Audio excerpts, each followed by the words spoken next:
Selamat pagi, salam sejahtera bagi kita semuanya. Bapak Ibu sekalian yang saya hormati, kita telah memulai menanam tebu yang ditanam secara modern dan kita harapkan nanti produktivitas dari tanaman itu menjadi lebih baik dan lebih meningkat. Karena apa? Kita tahu semuanya yang namanya impor gula konsumsi sampai saat ini kita masih mengimpor per tahun itu 1.088.000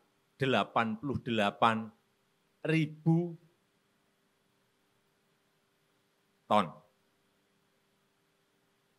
per tahun, sebuah jumlah yang sangat besar. Itu baru yang untuk konsumsi. Yang untuk industri itu 3.569.000 ton per tahun. Padahal kita tahu di tahun 1800-an Indonesia ini adalah raja gula. Ekspor kita kemana-mana, ke semua negara saat itu. Pertanyaannya, kenapa dari yang dulu mengekspor, kok sekarang mengimpor? Ini pasti ada sesuatu yang salah yang harus kita luruskan. Oleh sebab itu saya perintahkan kepada Pak Menteri BUMN untuk menyiapkan bibit-bibit dengan varietas yang paling baik. Oleh sebab itu kita bekerja sama dengan Brasil untuk ini, yang sudah memiliki pengalaman yang baik dalam manajemen mengenai tebu dan pergulaan.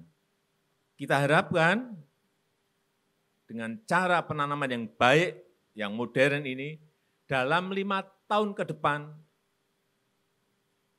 kita bisa mandiri dan ketahanan pangan kita, utamanya gula, bisa kita lakukan sendiri, tanpa harus mengimpor. Tapi memang butuh waktu, mungkin dalam jangka 5 tahun ke depan. Target kita seperti itu. Karena kita tahu semua negara sekarang ini pusing semuanya. Untuk urusan yang pertama, urusan pangan, yang kedua urusan energi, pusing semuanya. Dan kita memiliki kesempatan untuk menyelesaikan masalah-masalah ini. Oleh sebab itu tadi Pak Pahala menyampaikan, kalau kita ingin membuat E5, etanol 5, butuh kurang lebih 350.000 kiloliter, dan pabrik ini sekarang produksinya 30.000 kiloliter, artinya untuk yang E5 saja kita butuh 10 pabrik seperti yang kita lihat sekarang ini. Bayangkan, itu baru E5. Kalau nanti masuk ke E20, kita butuh, tinggal kalikan saja. Sangat banyak sekali yang masih kita butuhkan dari urusan tebu ini. Oleh sebab itu kerjasama yang baik antara petani dengan pabrik gulanya sendiri juga yang mesin-mesin lama ini juga akan segera semuanya kita rubah semuanya dengan mesin-mesin modern sehingga rendemennya tinggi, petani nanti juga diuntungkan karena rendemennya naik. Sampai kapanpun kalau mesinnya mesin-mesin lama, mohon maaf Bapak petani, akan sulit. Kuncinya ada di rendemen, benar enggak? Saya sudah lihat dulu beberapa pabrik, kalau diterus-terusan kayak gini enggak akan, udah kita mau ngomong apa enggak akan itu yang namanya tersolusikan. Ada solusinya, ada jalan keluarnya. Kuncinya memang bibit yang baik, mesin dengan rendemen, memberikan rendemen yang baik juga kepada petani. Kuncinya hanya ada di situ. Dan ini memang memerlukan investasi yang tidak sedikit, memerlukan uang yang tidak sedikit, tetapi sudah kita niatkan untuk merubah ini.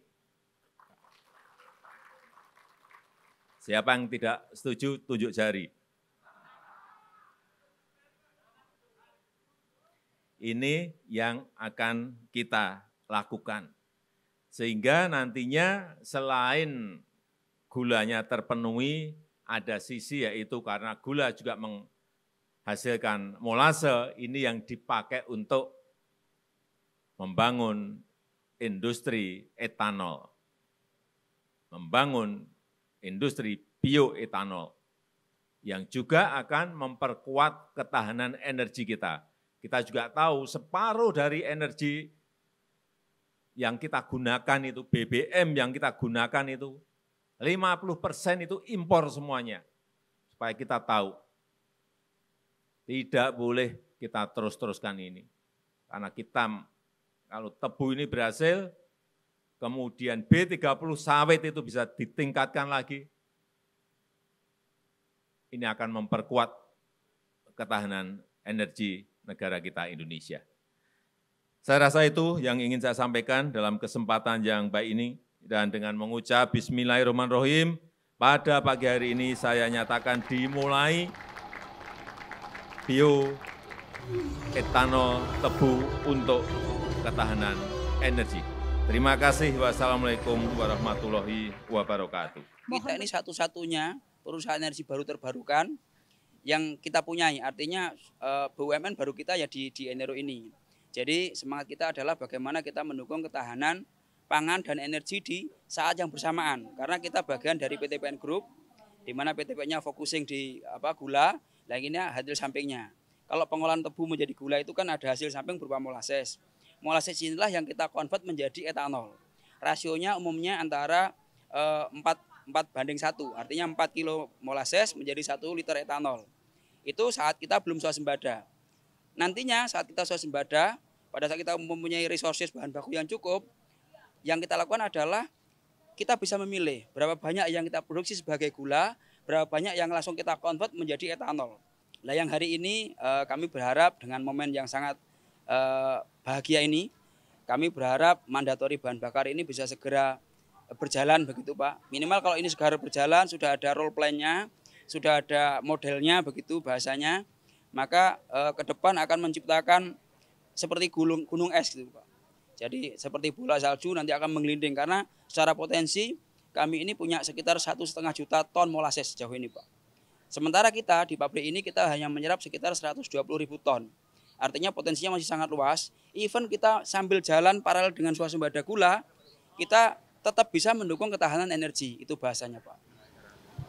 Pada dasarnya Pertamina siap sebagai off-taker dari produksi bioetanol ini. Pertamina setiap tahunnya menjual sekitar 29 juta untuk Pertalite, sekitar 2-3 juta Pertamax, dan itu bisa kita jadikan sebagai komponen blending untuk produk-produk Pertamina tersebut. Memang skalanya saya lihat masih terbatas ya, produksi bioetanolnya sekitar 30.000 KL per tahun. Namun demikian untuk lokasi sekitar Surabaya dan Jawa Timur saya rasa itu cukup untuk kita gunakan. Tentunya kami mengharapkan produksi ini kualitasnya masuk ya, harus on spec sesuai dengan standar. Kemudian yang kedua adalah masalah harga. Tentunya kami harapkan ketika blending ini dilakukan, harga yang disampaikan ke kami itu cukup kompetitif untuk menjadikan produk ini kita jual ke pasar domestik.